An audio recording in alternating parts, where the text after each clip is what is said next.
Good afternoon, everyone, and welcome to another session of ENG4E Term 2A. I am your instructor, Mike Laverty, bringing you another presentation from Wausau Distance Education Center. So as I mentioned in my last class, I was feeling really sick the last couple of days, and I'm feeling great now, getting back at it. And today's class is an exciting one because we're talking about our culminating activity for Unit 1. So today's class will be the final class for Unit 1. We'll jump right into Unit 2 next week. So, we're working towards our final exam in this course, but it all builds up to,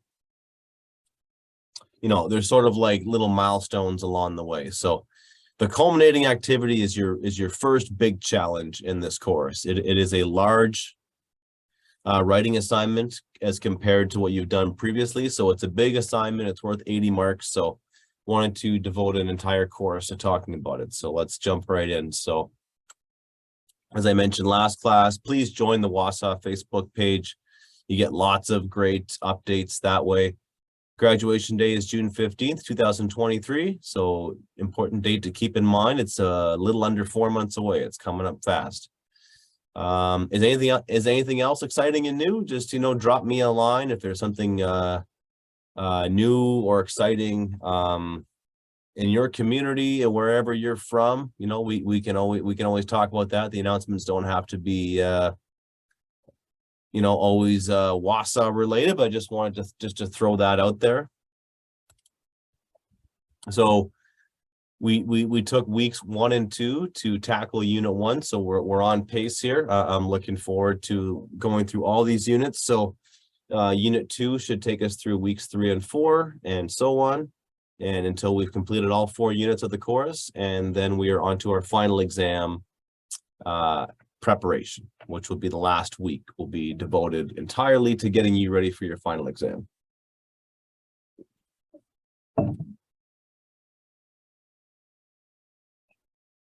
So today's a bit different because it's a Friday and I'm broadcasting, but normally it's Monday through Thursday, 2 p.m. to 2:55 p.m. You can phone into the studio. You can just simply listen to us on 91.9 FM. If you've got Bell ExpressVu, you can go to channel 972 and follow along that way.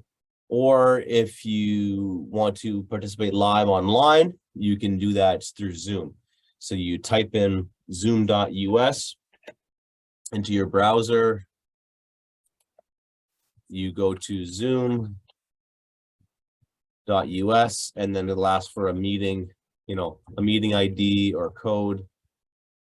And that's what you'll put in 417-6699799, and then you'll get access to the course. You'll get access to the class as I teach it online.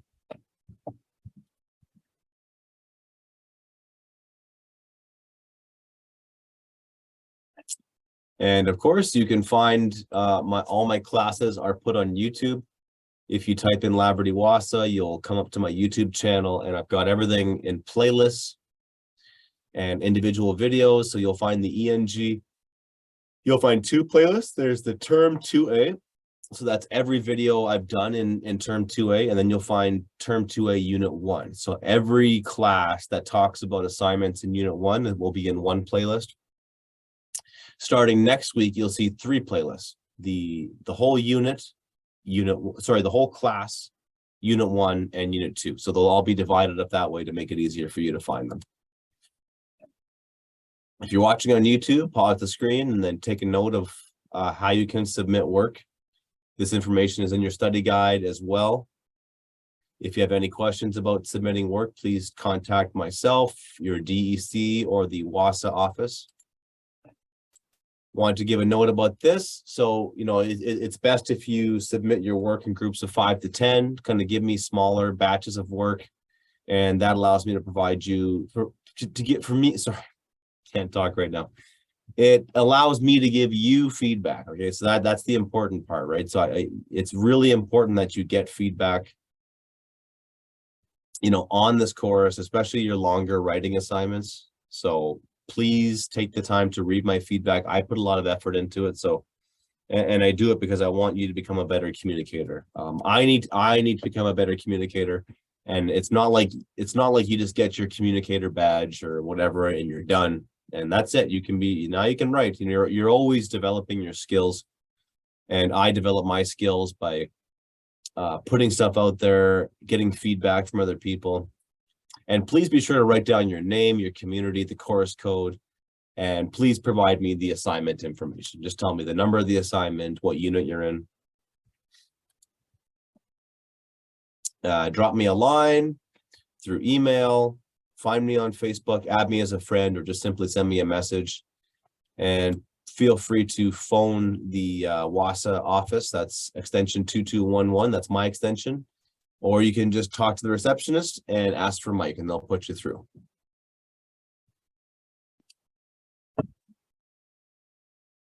You can also phone our free long distance number, 1-800-667-3703.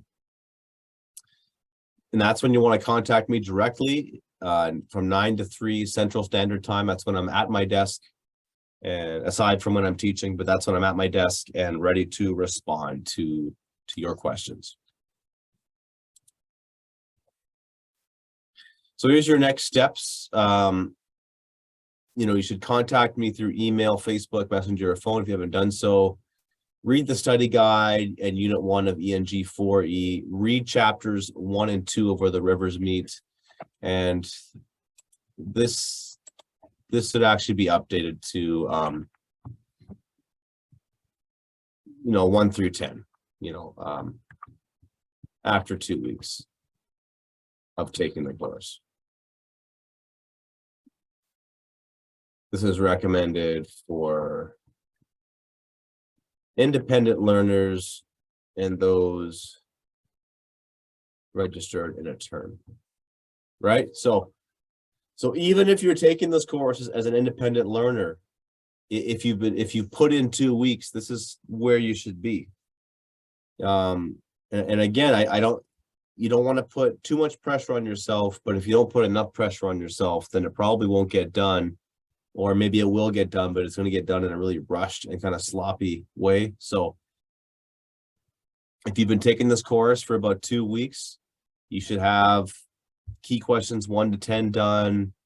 You should have read chapters 1 to 2 of Where the Rivers Meet. So this is just giving you a general sense of where you should be. If you want to keep your sanity, if you want to not be too stressed out, right? This is my recommended kind of like recommended progress so far.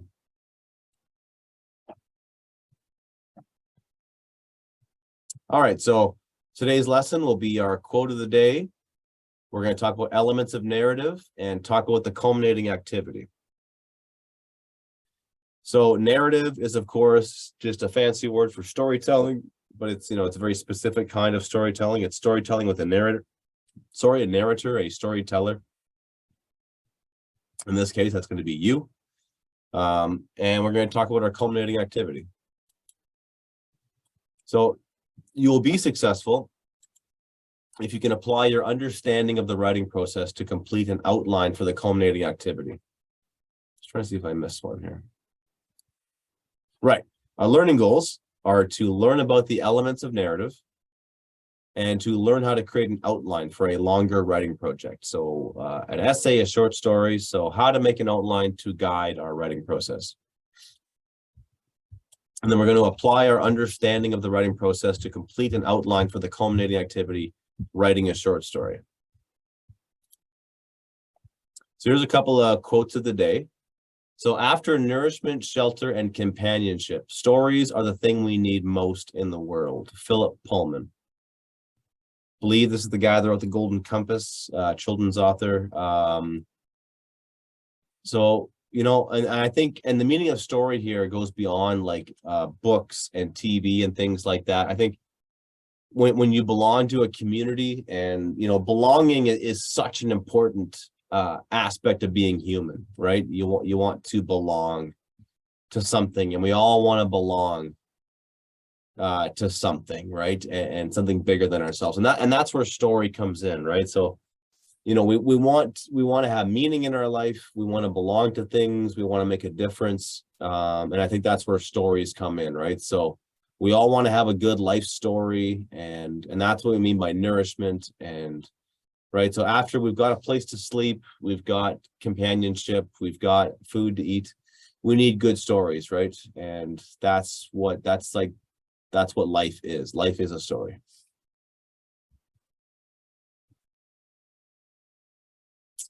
Another quote, we've got, the purpose of a storyteller is not to tell you how to think, but to give you questions to think upon. Brandon Sanderson. So I didn't look up who he was, but assuming he's a writer. It'd be weird if he wasn't, but yeah, so he's what is he really talking about here? So if you take a fiction course, like how to write fiction, one of the things they always say is, you know, show the reader, don't tell them. Like, you know, don't tell them how to think, just show them, you know, what's happening. You know, don't say, you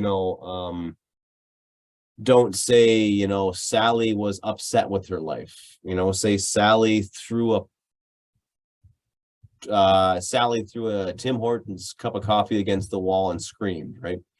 You know, show me how your character is feeling. Don't tell me, right? So that's sort of like, you know, and then when you show the world, when you give the reader a description, you give them things they can figure out on their own, right? So when you tell a good story, you don't have to explain everything.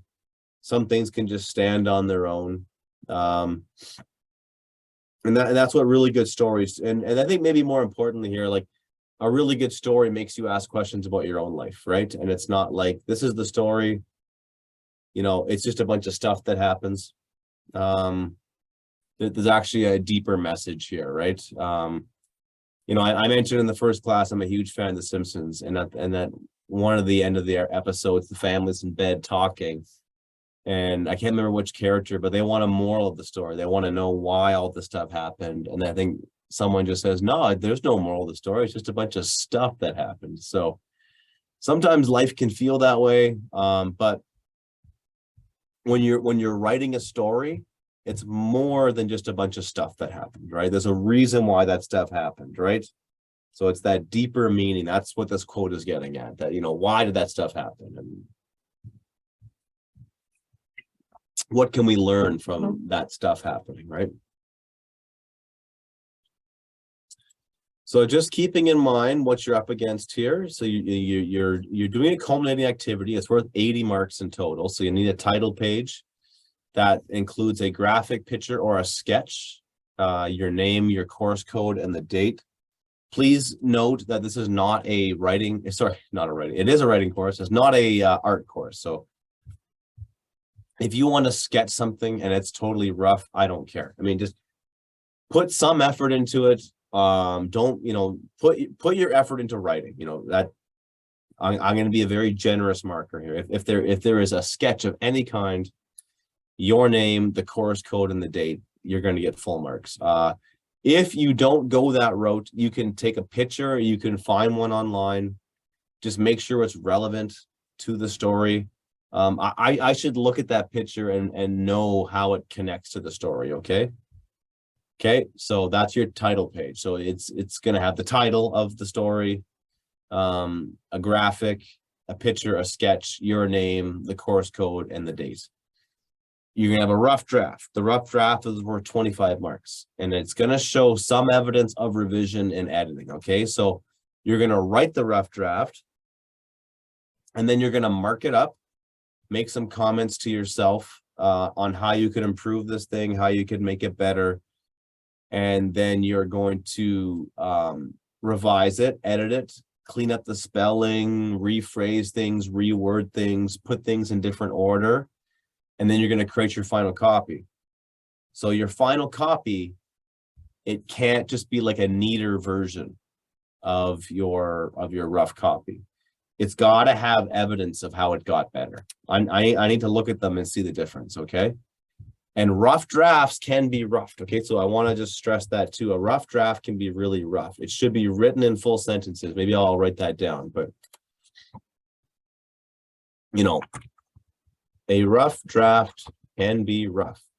I mean that, but it still needs to be written in full sentences and not point form. Your rough draft and final copy might be very different. Or the final copy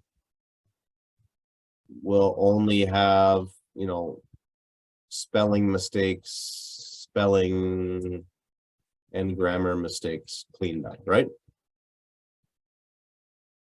So hopefully that makes sense, right?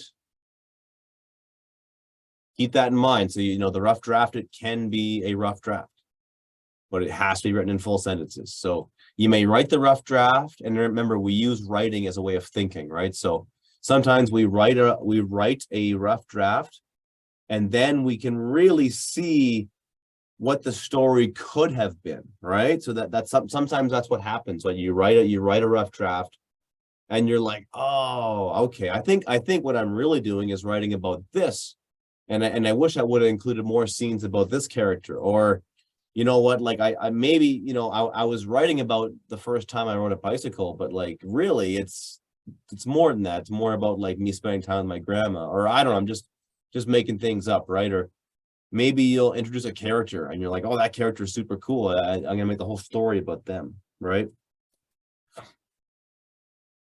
There's lots of examples like that, like from television, like you got Kramer from Seinfeld, Bubbles from the Trailer Park Boys. These are like side characters that were just sort of wacky diversions from the main characters, but the audiences loved them and they became part of the story. So that's going to happen with you sometimes, where you're going to put a random line in there, and that's going to really get you going and be like, oh, that's what I'm really talking about here. So maybe we'll discuss that as the chorus goes on, just how sometimes our drafts help us lead down a different road, right? So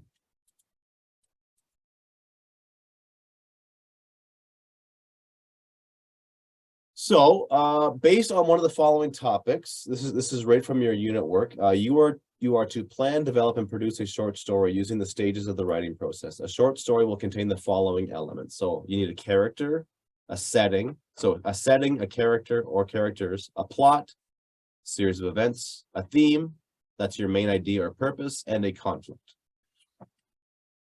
So let's talk about that first, right? So the topics you've been given are a trip I will remember, 2, growing up in your community, for example, 3, a scary or frightening experience, 4, a happy occasion or event, or 5, a valuable experience as a student.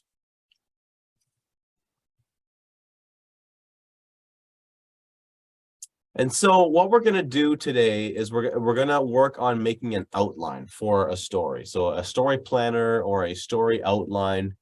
And I think by doing this, it's going to guide and quicken. So hopefully your ears like that, right? It's going to make your writing process faster overall. And so I know that there's some people may resist.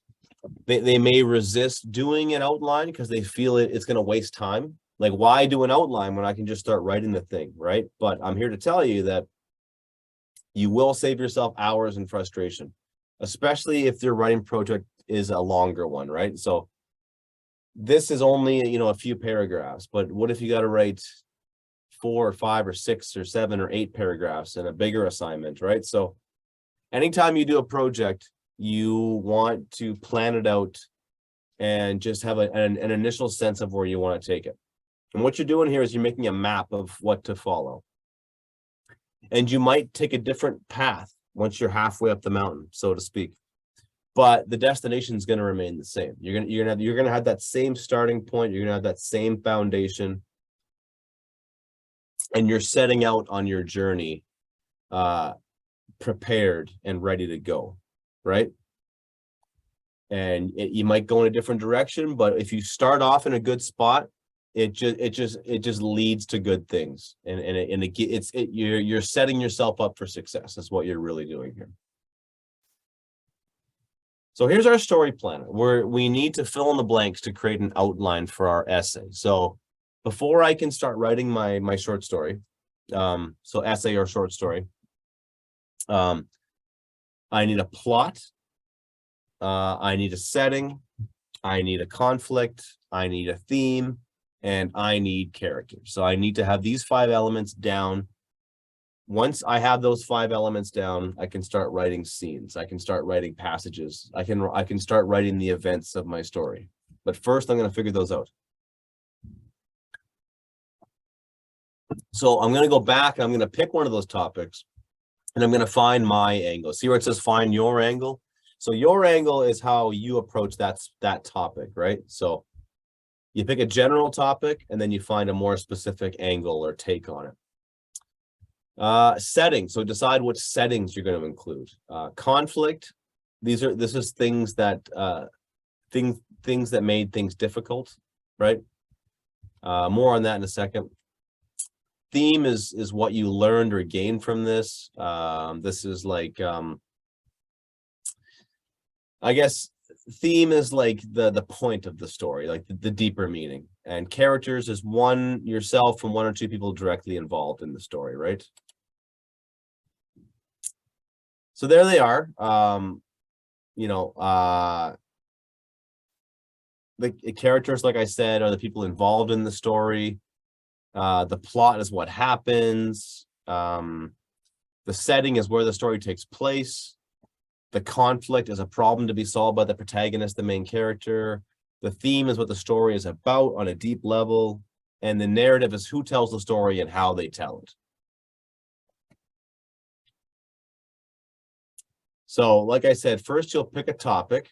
So a trip I will remember, growing up in blank, a scary or frightening experience, a happy occasion or event, and a valuable experience as a student. So this is,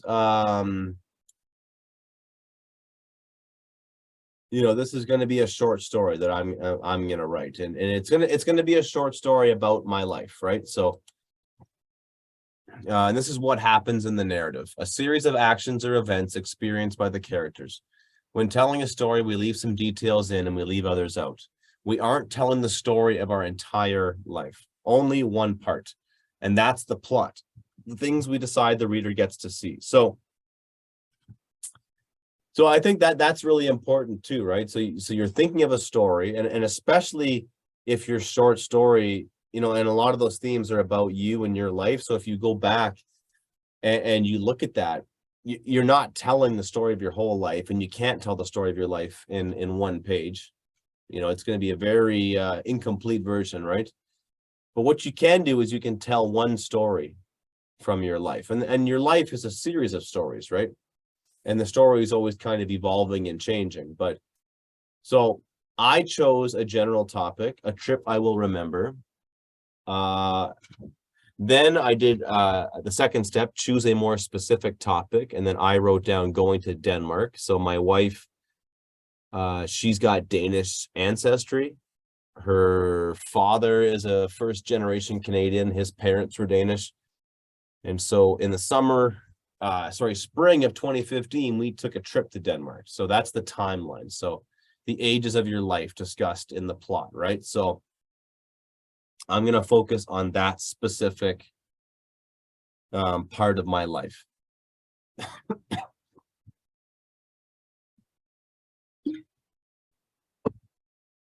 And so a journey you took. So traveling as a family to Europe for about a week when my boys were really young and little, right? So, and so for this one, it says a journey you could take, but it could also just be, a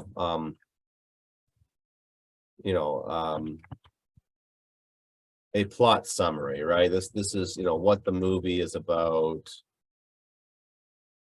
what the story is about, the big event that shaped the main character, right? It's just, that's what we're looking at here. Just, this is This should be about, 15 to 20 words,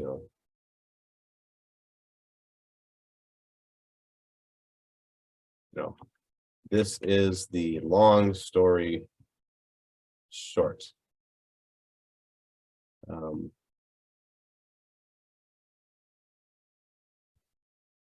The tagline for the movie. All right, and I'm trying to think of different examples, right? So find your general topic, find a more specific topic, select the timeline, right? So give us the timeline for the story. When does it occur? And then the journey you took, or the plot summary. So I mean the journey, because most stories are a journey. They've got a beginning, a middle, and an end. So just what it's about, what it's really about, the big events that shape the main character.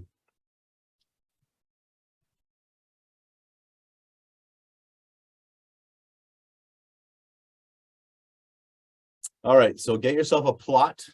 Once you've got a plot, then I want you to get yourself a setting. So the setting is the time and the place where your narrative takes place, right? So stories take place in time, they take place in specific times and specific places.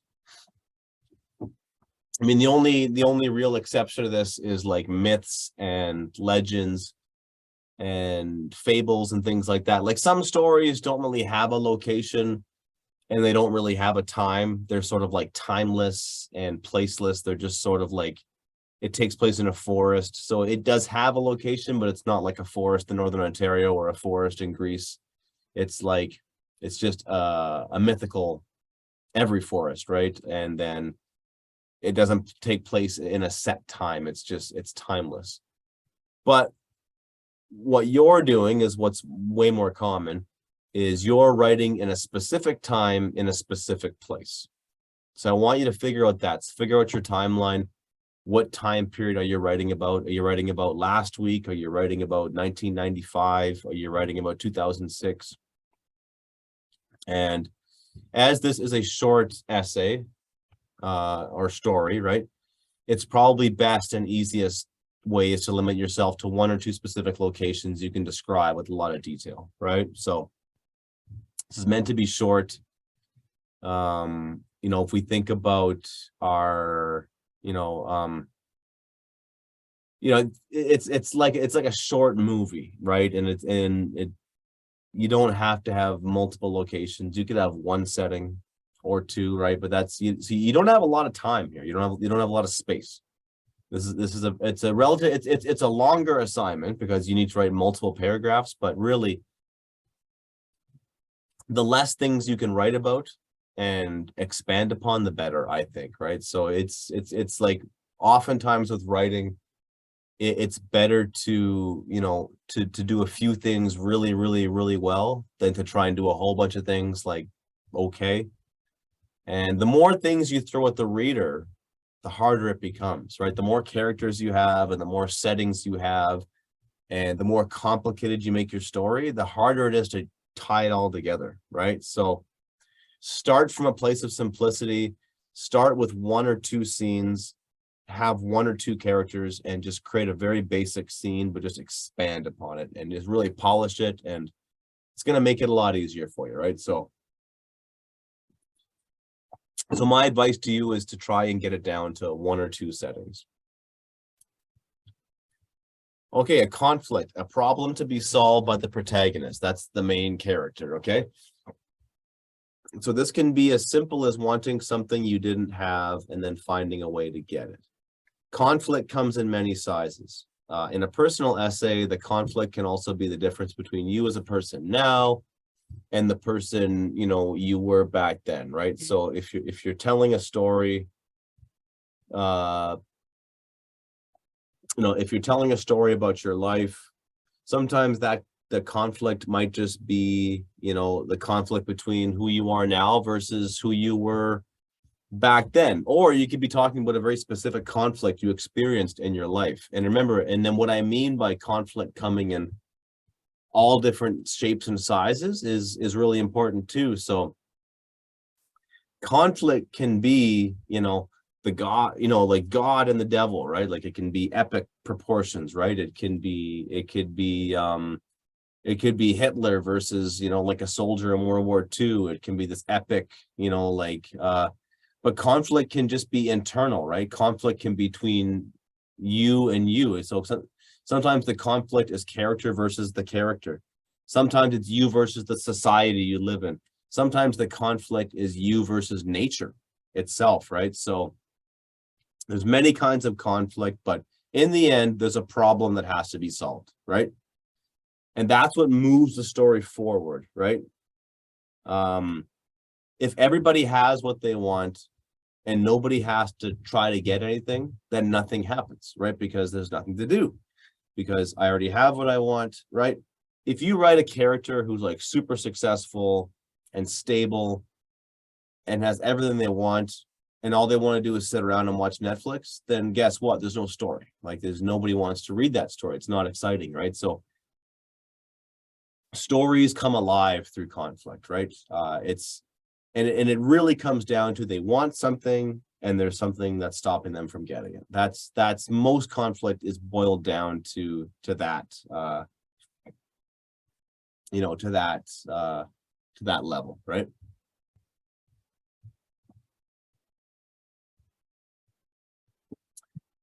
And then conflict is sort of like it keeps the plot moving forward, but it sort of like ties in with our next theme, which is the theme. So that's what the story is about on a deep level. It's your main idea, purpose, and it's usually not directly stated. The reader or the viewer has to figure that out for themselves, right? So it's what the story is about on a deep level, right? So I recently watched the movie Dumb and Dumber with my two young boys, and on the surface, it's a really funny movie, and it's about two guys who drive to Aspen I think they're in the East Coast in the States, and they drive all the way to Aspen to return a suitcase, and that's the setup, that's the plot, right? That's the sequence of events. But really, on a deeper level, even a movie like Dumb and Dumber, right? Which is truly one of the dumbest movies of all time, but it's also one of the funniest. It's really about friendship and companionship and loyalty and, you know, having a meaningful life and having connections with people, right? It's all those things, right? It's a very deep movie when you break it down, right? So so the plot is simply what happens. This happens, then that happens, then that happens. That's the plot, that's the story. The conflict is what drives the plot moving forward, and the theme is like the deeper meaning that's behind all of it. And the narrative is your point of view. So you're either going to write this, and we can delve into this further as we go along, especially when we go into the novel study. But there are two basic kinds of a narrative, two basic categories. There's first person. Well, there's three big categories. There's first person, second person, and third person. First person narrative is I. So I visited Denmark with my family. Third person is when you're talking is when someone is talking about someone else. So Mike Laverty visited Denmark with his family in 2015, right? So you see how it's somebody else talking about me, even though I wrote that, right? But it's the subject of the sentence. So third person is if you talk about yourself in the third person, that's like, oh, Mike Laverty is a teacher at Wassa. Mike Laverty is from Sulika. That's me talking about myself in the third person. And the first person narrative is I did this, I did that. Second person is you. So really, really uncommon. You don't really see it a lot in writing, but you can do it. So, you know, so it'd be like you are on a subway platform and you don't know what's going to happen next, right? So it's like and that's when the narrator is like speaking to you specifically. So that's much more uncommon. I wouldn't recommend that for your first story, or if you haven't written many stories. I would choose either first person narrative or third person narrative. And you can always switch back if you don't like your narrative, right? But who tells the story and how they tell it is really important. First person narrators, it's one voice, so you're literally getting the person's voice. With third person, it puts a bit of distance from them. So first person narratives, they're powerful because they're coming from one person and we get to hear someone's inner thoughts. With third person, you don't really get that because you have to you know, you either, and then third person, there's like third person limited, which is where you're really only in one person's head and we can hear their thoughts. And then there's third person omniscient, which is when the narrator can like hear everybody's thoughts. And it's omniscient means like godlike, or like knowing everything, omniscience. And so they have that knowledge of everything. So just depends on what you want to do, what kind of narrative you want to do. So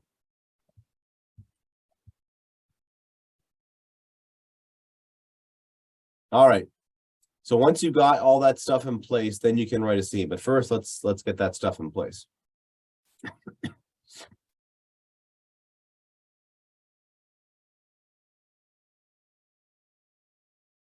Okay, so what I'm going to do here is I'm going to take, this is from another class I'm teaching.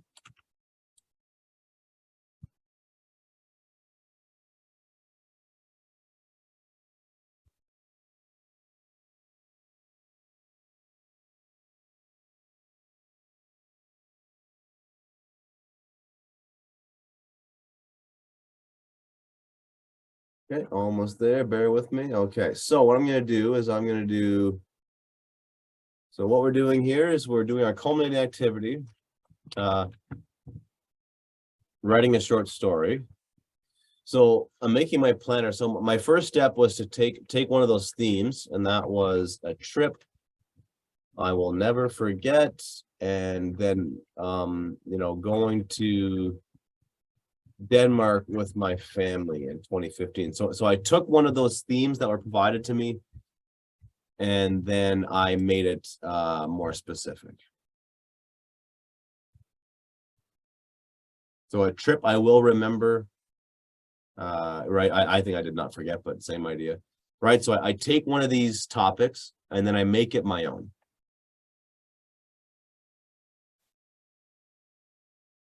So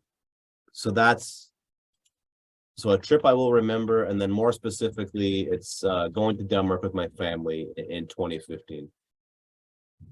So again, I'm going to think of one or two specific settings where I can set this story. And so one of the coolest ones was Bromberg Castle. It was a tourist destination. And then I've got an airplane over the Atlantic.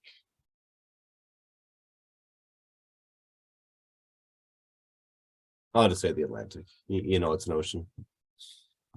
All right, conflict. If you can't think of the conflict, just try to think of the theme. If you can't think of the theme, think about the characters. It was gonna be myself, my wife, our two young boys, in-laws, Danish family.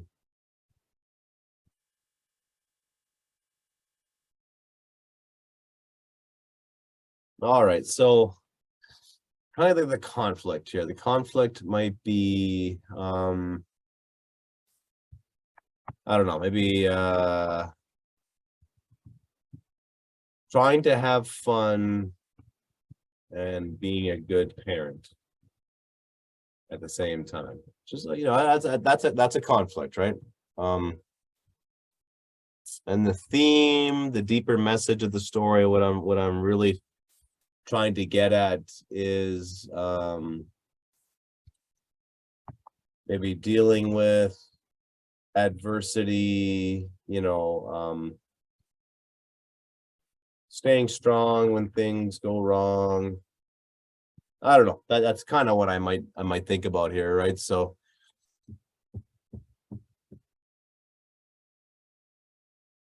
that's my basic plot for a story. It's a little bit vague. I wish it was more specific, but it's something and it's going to keep me focused, right? So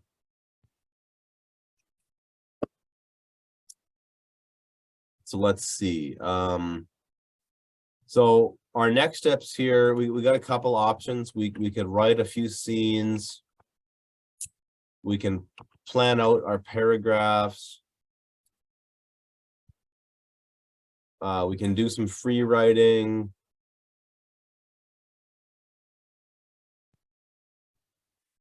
About the story itself, or about the story itself, character descriptions, setting descriptions, etc.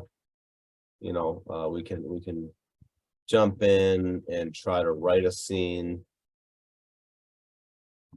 We can, you know, use graphic organizers to plan out sentences and paragraphs.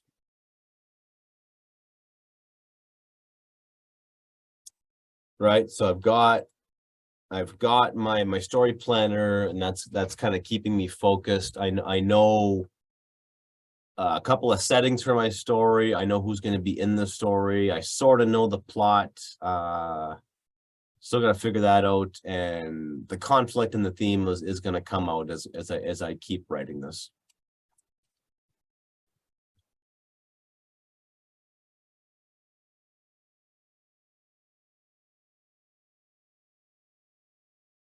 Okay, let's go back into the slideshow.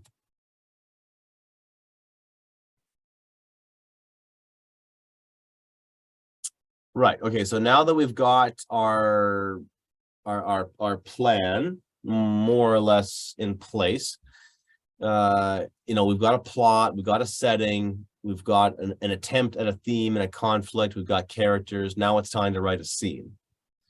So you need to place the reader in the story by giving them details. Show them you are at a specific time in your life, either now or a time in your past.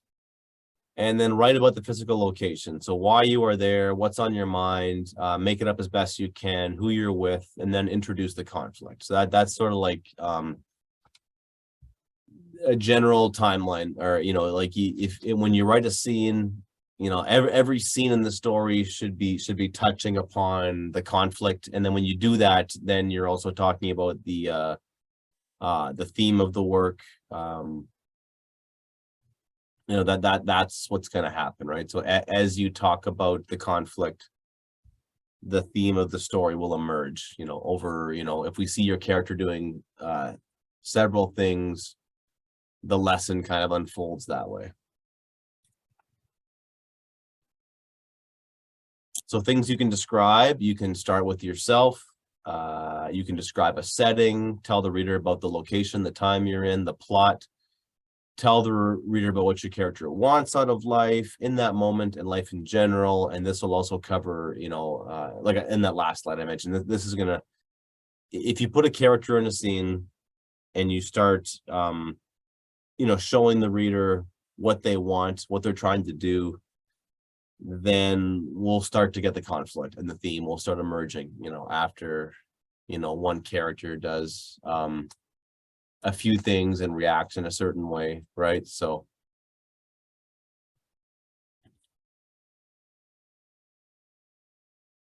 and then there's three basic ways you can write paragraphs when you're writing a narrative text, when you're writing a short story. So there's dialogue, so you can have a conversation between yourself and somebody else, or it could be a character just thinking about what other things other characters have told them in the past. So like a piece of advice they got, or like a mysterious letter they have, right? So that's sort of like a dialogue where it's like the character's thoughts. So a dialogue is either two people talking, two or three people having a conversation, and sometimes dialogue is like one person having like an internal conversation. You have exposition and description. So in literature, we have expository writing or exposition paragraphs, and these are descriptions of usually of the setting, of the external world, right? So that's what you're doing, is you're describing what things look like from an external point of view, like just describing the room you're in, describing the setting, describing the time frame you're in, right? That's exposition, description. And then you have the narrative, right? So this is where you speak with the I voice and you simply tell the reader your thoughts, or you know, the reader is getting the narrator's thoughts, right? It's not so much the narrator describing the outside world and like setting a stage. That's like a narrative paragraph is like kind of like a voice, like an inner voice, describing thoughts and the way people think and feel and like ideas. And this is where you're like more like talking about ideas and like, you know, and then whereas description is more just like, you know, actually just physically describing what stuff looks like, right? And then narrative, those monologues are a little bit more like abstract, and you're talking about what people are thinking, what's going inside their head, right? So there's going to be dialogue, there's going to be action, you're describing like things happening, and then you're describing like inner states and what people are thinking, right? So just how do you want to do that? Over here, I've got a graphic organizer where you can type in, you know, my first paragraph is going to be about that, then a paragraph about this, then a paragraph about that, and then a paragraph about this. And so as an example, I might do something like, you know, a scene of us on an airplane with a screaming child who won't, you know, go to bed, you know, flying into Copenhagen, and then immediately starting to feel sick, you know, spending a day in bed. Third paragraph, you know, maybe like, you know, waking up in a new city, feeling refreshed and energized, visiting a really cool castle that was called Kronberg, enjoying the time with family, etc. And then maybe, you know, I don't know, going back home or looking back on the trip now, you know, about 8 years down the road. But again, I'm all just sort of guessing, like, how do I want to write this thing? You know, but first I got to figure out how I'm gonna do my narrative, how I'm gonna you know, how I'm gonna do all that, right? So let's go back to my, because I forgot one, right? We need to do our narrative, right?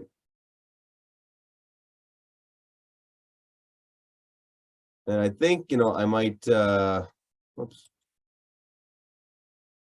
I might do it. I might just I think I might just start with first person narrative. This is the I voice. Maybe use third person after I have some scenes done. All right, so you figure out a plot, figure out a settings, conflict, dealing with adversity. All right, so I think what I might do here is I might just jump into writing a scene. And so I'm going to do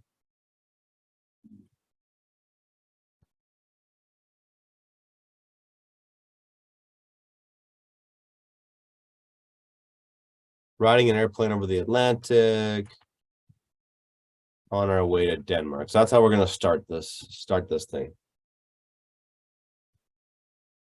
My wife youngest boy.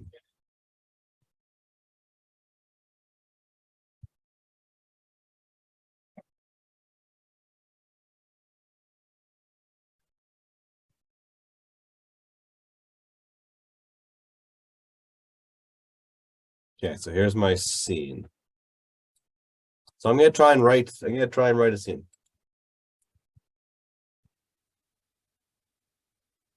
Okay, and I'm just gonna jump right into it like so. I am holding my youngest boy as we fly across the Atlantic Ocean on our first big family trip. We are heading to Copenhagen, the capital city of Denmark, to visit my wife's family. Okay, a couple of things that I should note here before we jump in. So I am writing a first-person narrative in the past tense. Okay, so I am using the I voice, and my verbs are in the past tense. So I'm holding my youngest boy as we fly across the Atlantic Ocean on our first big family trip. We are heading to Copenhagen, the capital city of Denmark. There's a noun phrase, to visit my wife's family.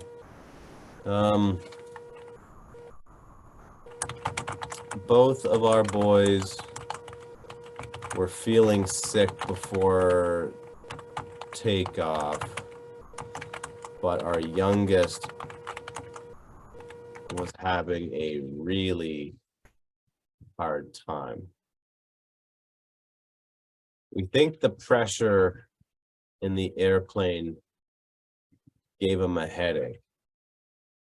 He cried for almost all of the, I think it was about an 8-hour flight. It was brutal.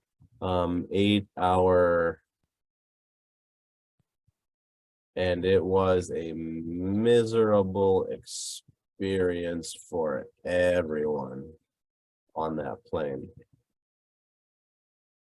especially his parents. Right, so there we go. So that's gonna be my opening scene. I'm just trying to think where I could take that.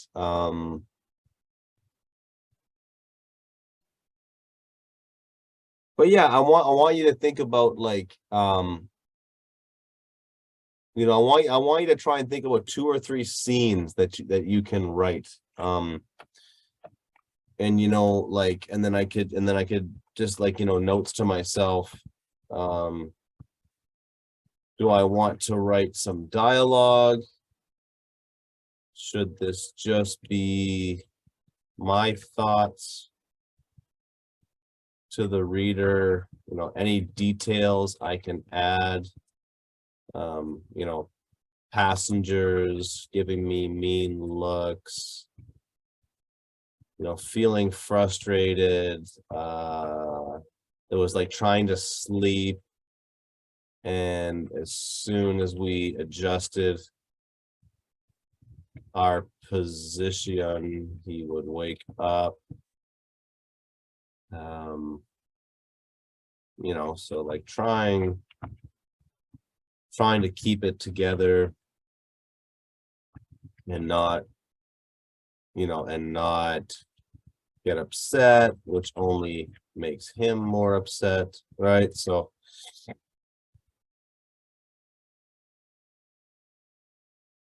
and this is what my writing process looks like, a lot of it, right? It's like there's like there's like the text itself, and then there's a lot of like notes to myself, right? So and then both are very useful, right? So so I've got that scene, and then I've got you know, other scenes to write. And so, you know, but I'm hoping what you're noticing here is like it's not just a blank, you know, it's not just this. It's not just that cursor blanking in and off, just like mocking you, like, what are you gonna do? Now you know what you're gonna do. You're giving yourself a roadmap forward, okay? When things get difficult and you don't know what to write about, just spend some time doing some planning, right? So my other scenes to write could be, you know, arriving at the airport and feeling really sick, realizing I have the flu, sleeping for almost an entire day,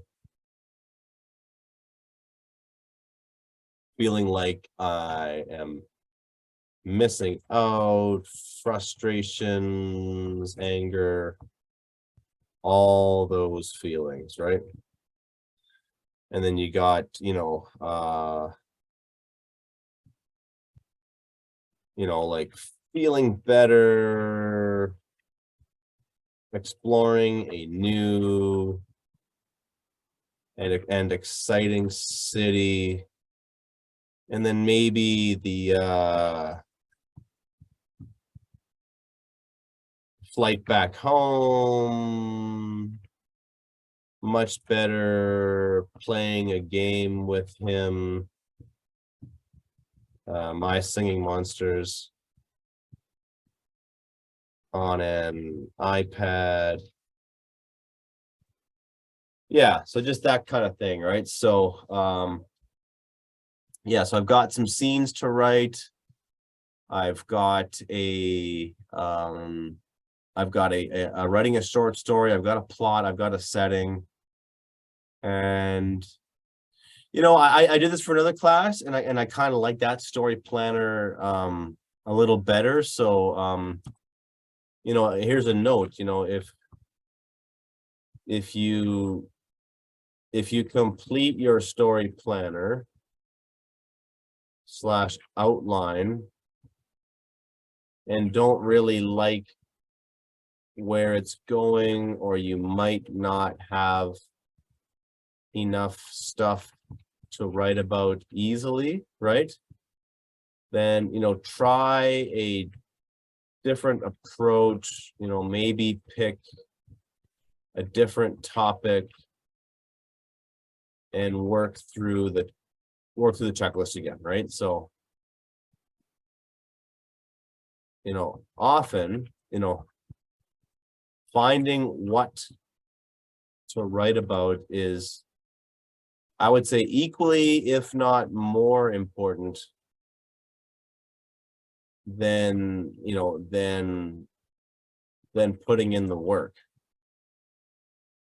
Once you find out what to write about, and that's like, the plot, that's the theme, that's the conflict, maybe I'll say this, what to really write about, is equally, if not, important or challenging, than putting in the work itself, right? So I'm hoping, I wish I had more time to go through everything with you. Unfortunately, I don't, but I've given extra time to this class. We've almost been here for an hour, so that's what I'm hoping you can do to get your short story planned. And basically, like this is your first crack at it. You'll have other writing assignments later in the course, but have a plot, a setting, a conflict, theme, characters, and narrative. If you can get those things figured out and hammered down, it'll make for a much better writing experience. So that is all the time we have for this class. I really enjoyed it, and we will see you again for class number 9 for Unit 2.